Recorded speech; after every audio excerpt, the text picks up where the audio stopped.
Hello, I'm Mark, and in this video I'm going to be talking about how you can take a position in your writing.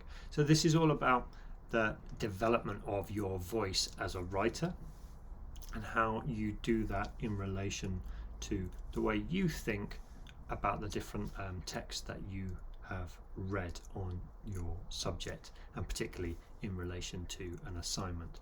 Now, obviously at university, assignments are generally about writing from sources to demonstrate your knowledge, your understanding, and your analytical and thinking skills. So when I talk about taking a position, I think that brings all of this together. You can use this video in two ways. There is a Google document to supplement the video, and you can work through some of the tasks yourself. You can pause the video when you like to give yourself more time, or you can just watch the video and use it as a demonstration. If you've been in my classes recently, you may have been asked this question. What I often do is I'll draw a line, or I give you a line, I ask you to draw a line, and on one end of the line we say asleep, on one end of the line we say wide awake, and I'll ask you, where are you on this line? And then similarly start to ask about British food. I've got a line here where one end is British food is terrible, one end is British food is not terrible, and I ask you to kind of state your position on the line and give reasons.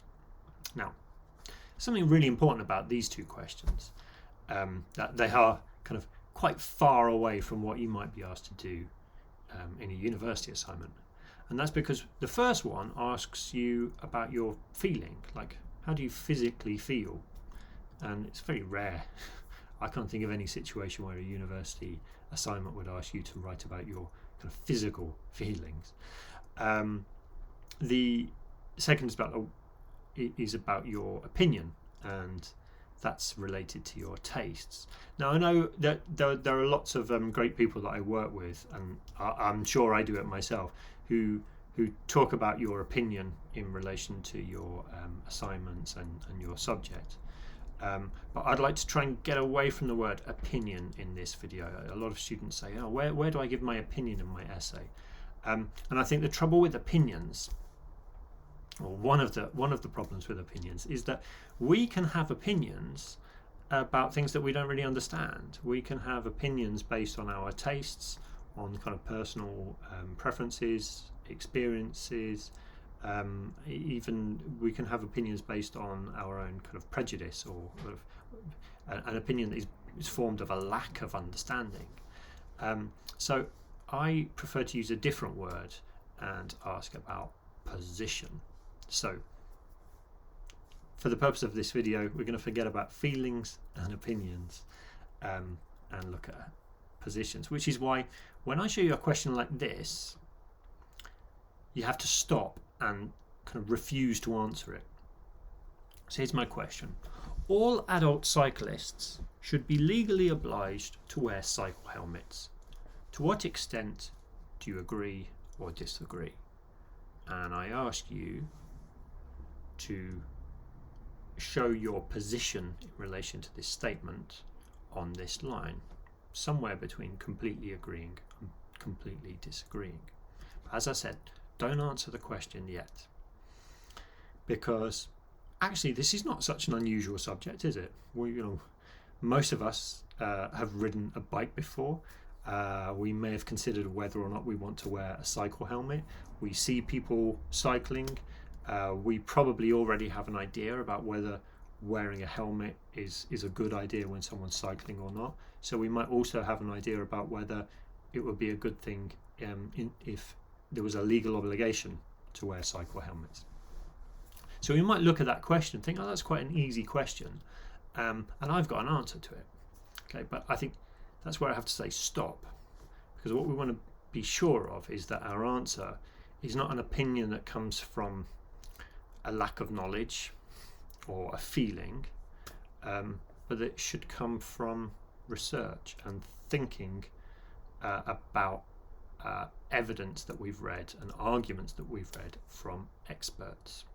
Okay, which is why I'd like to just take a moment to talk to you about an idea that I like to use when thinking about academic writing and academic reading, which is this: about who is in the room. I'd like you to imagine that you go to a party, and there are a lot of people. It's a party in a house, lots of people there. You arrive a little bit late because you're cool and you're fashionable. So whenever the party started, you arrive like 3-4 hours later than that. Lots of people already there, different things happening in different rooms. You go into the kitchen to get a drink or a snack, and when you walk into the room, there's a group of people having a conversation, and you can see they're all quite engaged in the conversation. And maybe as you walk in, there's one person in the middle talking and everybody's listening. And in that situation, like, what do you do? What's the best thing to do? Now, you might think, okay, I just want to get my drink or my snack and get out of there and go and dance. But I want you to imagine that actually you're kind of a little bit curious about this conversation, and you want to find out what they're saying and about kind of who might be saying what. So if you think about, like, what would you naturally do in that situation? You can pause the video. If you're watching this with someone else, you can pause the video now and discuss what you might do in that situation at a party. But what I think most people would do is probably just take a seat and listen.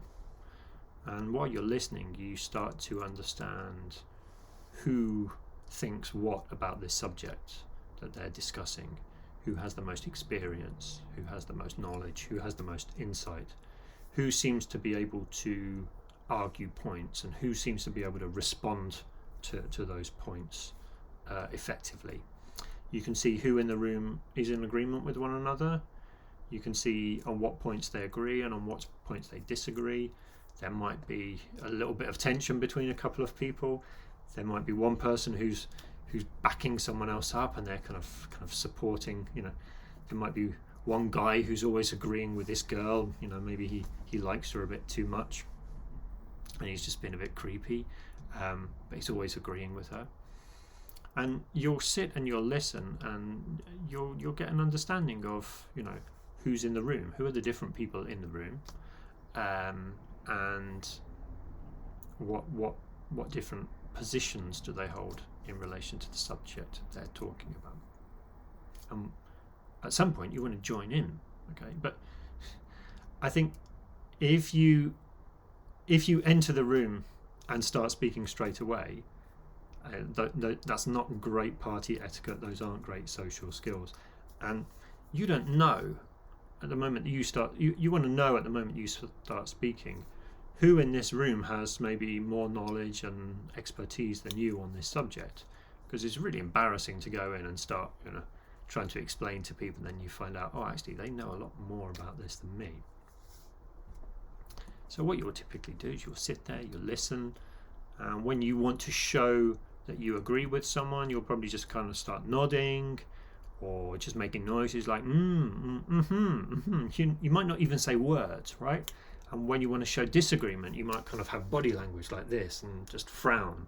So your first engagements with the conversation aren't even verbal, right? It's just kind of like saying whether you agree or disagree, not showing whether you agree or disagree. And then eventually you'll come into the conversation. And you'll probably do that first of all by jumping onto what someone else says and saying, yeah, I agree with you. Yes, you're right. And have you thought about this? Okay, so you start to make your own contribution. And that to me is a metaphor for academic writing. Okay, whether you're writing assignments, whether you're doing research writing, your field of study is like a room, and there are some people in it, and some of the people have been there longer, some of them have got louder voices, some of them have got more people agreeing with them, okay? But everyone in that room, all the people who are engaged in reading and writing on this subject, have got positions, okay, in relation to the subject area, and you're going to develop your own position and you'll be influenced by some, and you'll be not so influenced by the others, and you might find yourself moving more towards one than the other. So I hope that helps you to think about the word position in the way that I mean it, which is kind of where do you stand in relation to these other people with their views and their arguments and their input on this subject. Okay, so in your subject area, whenever you're reading about a particular topic, you're kind of thinking like, who's in the room? You might pick up a journal article and you could say, okay, in relation to the topic of this journal article, who is in the room? Who are the different writers that have kind of influenced this piece of writing? Where does the writer sit in relation to those? What's my position in relation to these? Who do I agree with? Who do I not agree with? Right.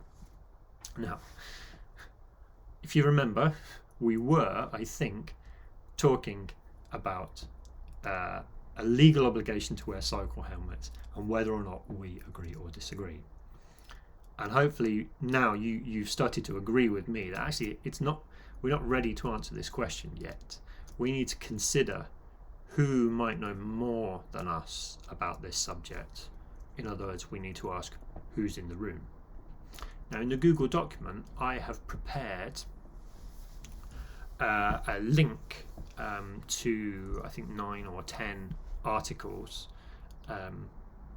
that all discuss aspects of this topic, kind of the impact of wearing a bicycle helmet while cycling, and the possible implications of making that a legal requirement. Okay, so we've got all of these different names. If you read, you can go and access the text. You can read them all. In most cases, you can just read the abstract and get the main message from the abstract. So I really recommend you could try to do that as an exercise. Look, 9 different authors, but within an hour, you could very easily speed read their abstracts and get a sense of who is in this room and how they're related to each other. You'll actually notice that some of the authors appear as writers in some of the other texts, and some of them are referred to by other texts. So you really do start to get that sense of, here's a community of people sharing their expertise on this topic, and as a result, we all the party's a good one. We all get a better understanding from our kind of collective discussion of the topic. So these are the different people in the room, and if you want to pause the video now, go and look at them, and what I would recommend doing is think about that line. We either strongly agree or strongly disagree that wearing cycle helmets should be required by law. What you can do is think about each of these authors, and when you look at the research they've done or the writing they've done on this topic, where would they be on that line? Okay. Now, whether you've done the work yourself or you just want to see me do the work, here are some reading notes. So I've gone through the different texts, and I'm just briefly going to say, I'll briefly try to summarize what they say.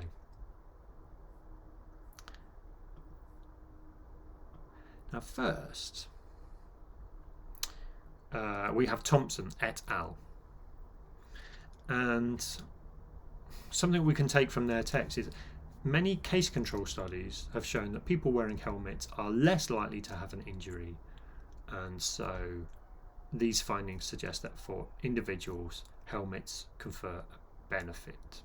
Okay, so that's interesting. I think a lot of people, when they first see this question and they answer it with an opinion, typically a lot of people say, yeah, that seems really sensible. You wear a helmet, it protects your head, there's fewer injuries. Okay, so the first text that we read kind of confirms that. And we've got to be careful when we read that we don't just see the texts that agree with kind of what we had already assumed. There's something called confirmation bias, which is where when you're reading you tend to pick out details that support the position you already hold, and if that's kind of not a strong informed position, that could be quite dangerous. I'll talk about that another time. Maybe I need to make a separate video about that. But yeah, do be careful. One way you can kind of guard against confirmation bias is when you look at a question and you know that you immediately have a kind of an impulse to answer it. Okay, you see that question about bicycle helmets. If your first thought is, yeah, I have an opinion on this, you should agree, or I agree, I strongly disagree. If you know you have an opinion, just stop and try to put yourself in someone else's shoes. So with this question of should people be required by law to wear bicycle helmets, you might think, okay, what would parents of small children think? They might think they like anything that kind of feels like protection. Parents, I'm a parent, I'd probably buy anything that made me feel that my daughter was made safer in any way by it. But now put yourself in the shoes of the police. Would they want a law that says that everyone wearing a bicycle has to wear a helmet? What would that mean for them? Wouldn't they have to stop and arrest everyone they saw on a bike without a helmet? And what about, a lot of teenagers ride bicycles around and they might be a bit too cool to wear a helmet. What are the police going to do about them? I mean, that's going to be quite time consuming for people who are already under-resourced and very busy. So maybe that's a group of people who would be against such a law, and maybe for quite a good reason. So you can put yourself in other people's positions and consider, well, what would their immediate reaction be to this question? And if you do that, it's just a way of kind of testing your own bias and the way that you think, and just trying to neutralize that tendency to just see what you already think. Okay, but back to our reading. It's very hard to focus on reading, isn't it? Now, our first text seemed to confirm that wearing cycle helmets is a good thing. So if we put ourselves on that line, do we agree or disagree with the statement that everyone should wear cycle helmets and it should be a legal requirement?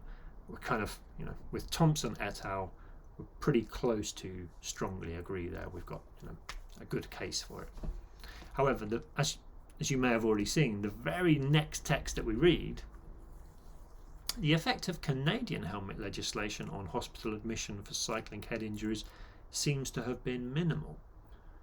Okay, so there has already been a law passed like this in Canada, and actually it didn't reduce head injuries. Okay, so we've got a question here. So that actually puts us back kind of in the middle of the line. That doesn't sound like a strong argument for making it a legal requirement if making it a legal requirement in Canada didn't actually change the number of head injuries. And why might that be? Okay, let's go through some more readings. We've got I started to have a think about this while I was reading, and I hope you do the same. While you're reading, if a thought occurs to you, write it down, but just make it clear that these are your own thoughts. It occurred to me that people who choose to wear bicycle helmets will probably be different from those who ride without a helmet. So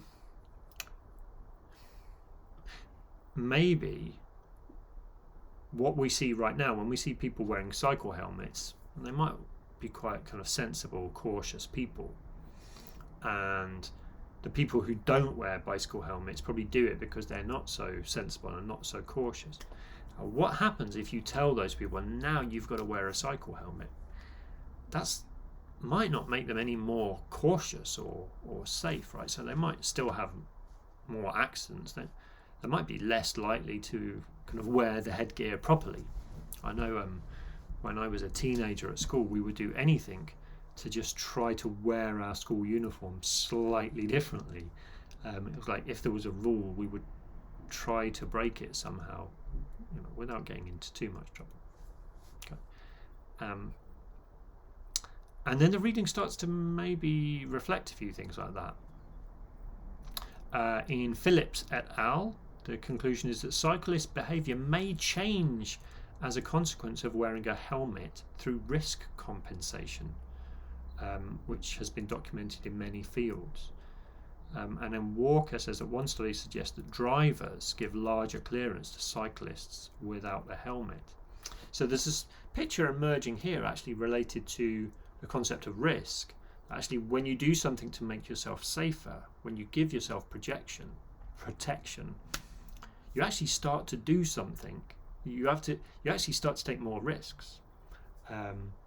So I remember seeing reading about a study once where participants, 50% of the participants were given, all of the participants were given a little kind of sugar pill, but half of them were told it was a vitamin, and it was, taking vitamins would make them live longer, and the other half were told this is a placebo. This doesn't actually do anything. It's just it doesn't have any positive qualities for you.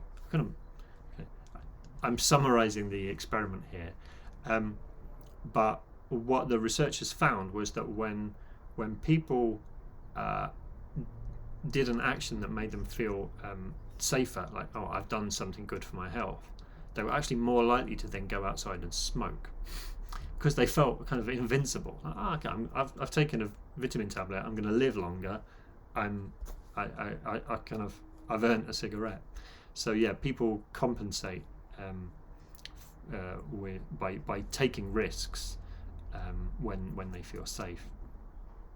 And likewise, this other studies found that I think it was only a minor study with just like one driver and one cyclist, but they measured that when a car overtakes a bicycle, they found that when the cyclist is wearing a helmet, drivers don't feel so bad about getting quite close to that. They see the cyclist and think they're quite safe, they're wearing a helmet, so if I get quite close, I don't think this is a conscious decision, but it's just what's been observed. And then when there's a cyclist who doesn't have a helmet on, the cars give them a wider berth. So actually, yeah, even so, these two texts suggest that actually wearing helmets might make cyclists take more risks, and it might discourage drivers from being cautious. Okay, so actually now we're starting to see evidence to suggest that maybe we should disagree, and maybe it's not such a good idea for cycle helmets to be worn as a legal requirement. As we carry on, here's the source, World Health Organization. And this source, you can read my notes yourself, makes this other argue about second round effect. So actually, if it becomes a legal requirement to wear a cycling helmet, that's actually a barrier to cycling. So the kind of person who just wants to just get on a bike and go now has to say, oh, actually, I need a bicycle helmet, otherwise the police could pull me over and I could be in trouble. I haven't got a cycling helmet, I'll drive. Okay, well, I'll get the bus. So if you make something a legal requirement that takes more time and more money and gets in the way of kind of free cycling, you could actually reduce the number of people who cycle. So here we have what are called second round effects. So you introduce a law for where people have to wear bicycle helmets because you think it's going to protect them and protect them from injury, but actually the downside of that is that there'll be a bunch of people who don't cycle and don't take the health benefits from cycling because of it. Okay. And we go further into the reading. De Jong says, the trade-off between health benefits and possible dangers of cycling depends crucially on the absolute risk of an accident. Any true reduction in the relative risk of head injury will have a greater impact where crashes are more common, such as for children. And Firi et al. The impact on all cause mortality and on head injuries may be further complicated if such legislation has varying effects on different groups. For example, a recent study identified two broad subpopulations of cyclists, one speed-happy group and one traditional kind of cyclist. The study concluded that compulsory cycle helmet legislation may selectively reduce cycling in the second group. So, yeah, now we're starting to see some arguments that just show actually this is quite a complicated issue.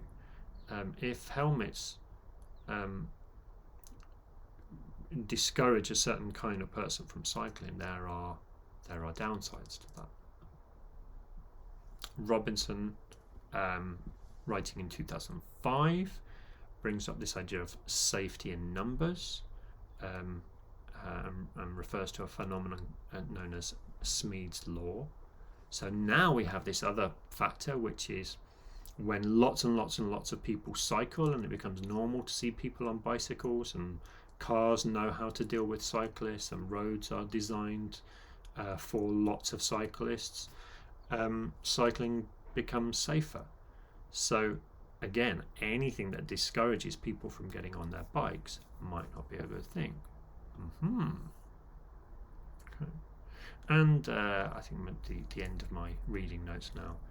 Statistical models for the overall impact of helmet habits are therefore inevitably complex and based on speculative assumptions. And as Slovich et al. Point out, there are layers of politics, culture, and psychology. Supporters often tell vivid stories about someone they know or have heard of who was saved from a head injury, so that kind of skews the data. Risks and benefits may be exaggerated or discounted depending on the emotional response to the idea of a helmet. So we've kind of got the experts saying it's not so simple. We've got all of these different complex aspects of this issue to consider. And I think actually that's what you should find as a university student or a researcher. The deeper you go into a subject, the less simple it should appear. Like if questions look really easy and you've got a really simple answer to an easy question, you've probably not done enough reading. You've probably not understood the question, because otherwise, why go to university if you can already answer questions that you think are simple?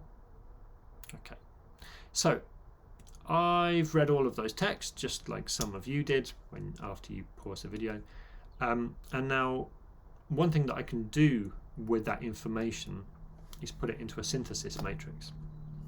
Now, if you've studied with me before, you might have seen me give an example of a synthesis matrix where we've maybe got 3 or 4 sources, and we draw up a grid to show what each source might say or not say about a particular issue within our topic.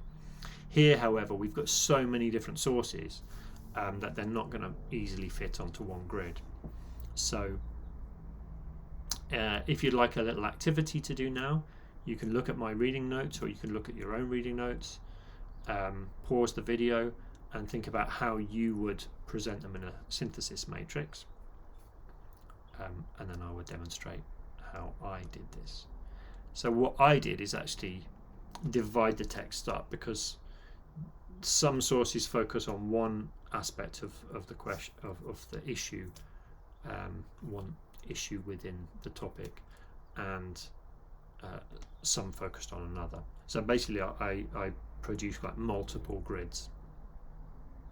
So I've got a row for protection against injury and a row for safety, and I put notes about 3 different sources in here.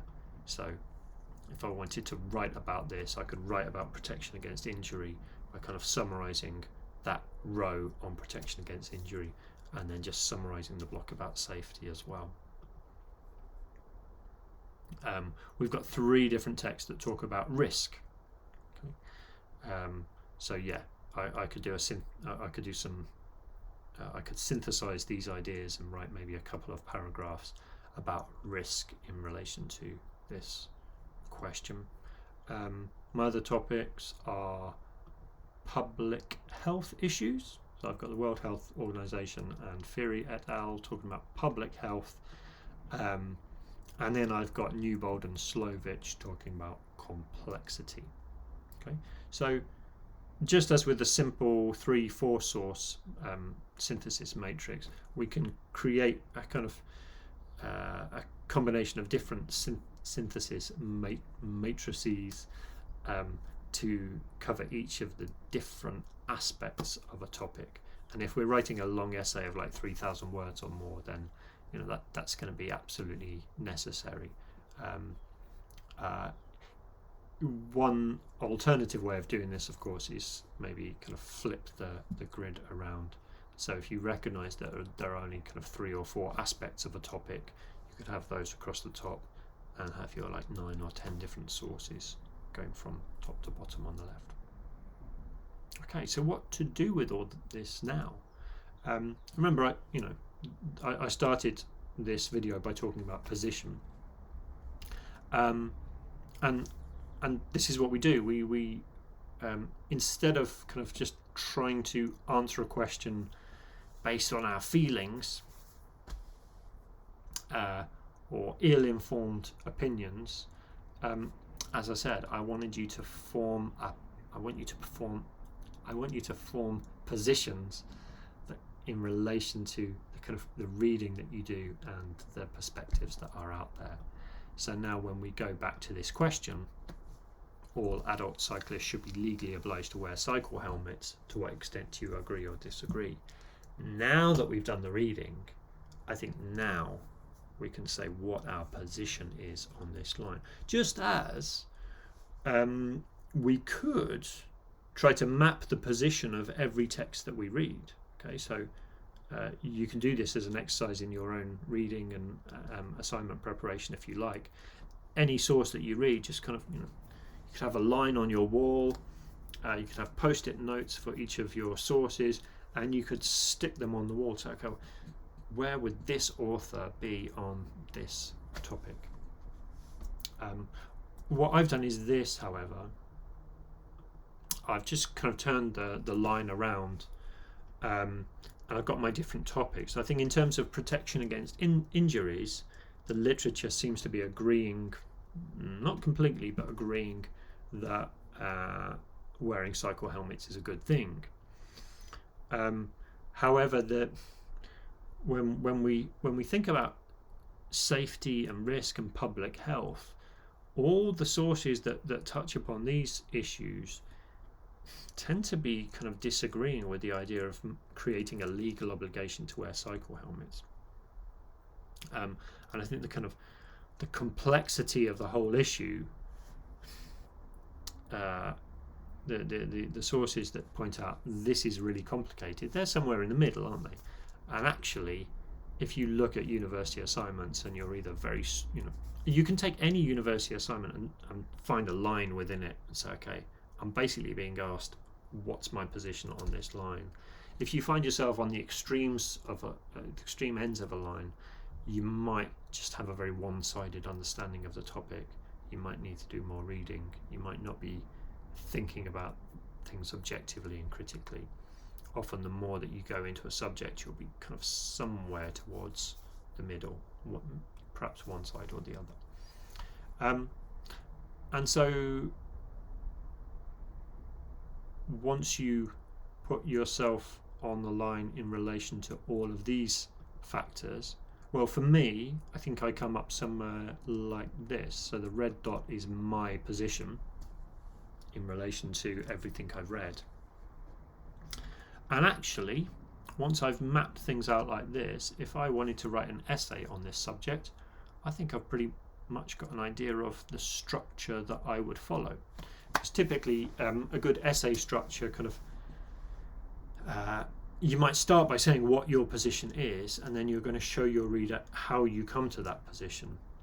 So you might actually start with something that you disagree with. So I might actually, or you might start with something that's a bit further away from your position to show that you understand that, and then you provide a kind of counter argument or you counterpoints that explain why you are not actually in that position. So if you follow my red lines here, I would typically, if I had to answer this question as an essay, I think I'd start with the kind of obvious, cycle helmets can protect against injuries.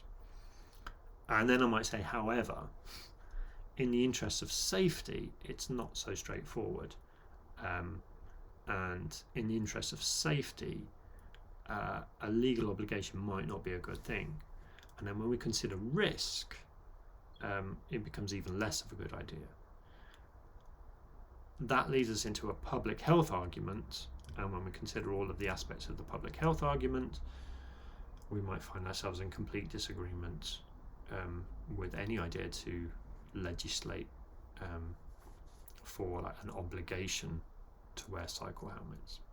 But ultimately, when we consider all of these other aspects as well, there's a degree of complexity which should make us actually, realize that this is a really difficult subject to form, to draw a conclusion on, and actually we need more discussion.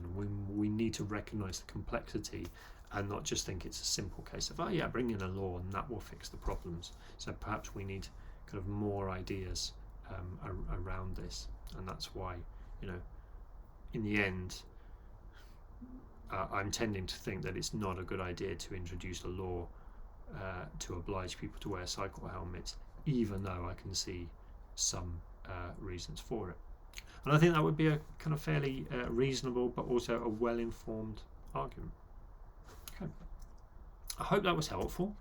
If you'd like to do any further reading, I created this lesson actually by taking apart somebody else's work. I hope this isn't plagiarism. I don't think it is. But there's a writer called Ben Goldacre. He writes really well about science and critical thinking and a bunch of other issues. I really recommend his books, Bad Science and Bad Pharma. And this is an article he wrote for the British Medical Journal about the topic of bicycle helmets and the law. And actually his bibliography is my bibliography. So in other words, I followed up on the sources that he used to make his argument and then tried to think about how he had put that argument together. So there's a link in the Google document to this article. I think it's also like really nicely written, really neatly organized, and he kind of takes us through the issues as I hope you've explored through the reading, and you can see how a bunch of reading can be shaped into a well-informed piece of writing, where the writer has a very clear voice and a very clear position, and a well-informed position, even though that position is kind of not strongly in agreement or strongly in disagreement. Okay, so thank you very much for your attention, and I hope to see you soon. Bye-bye.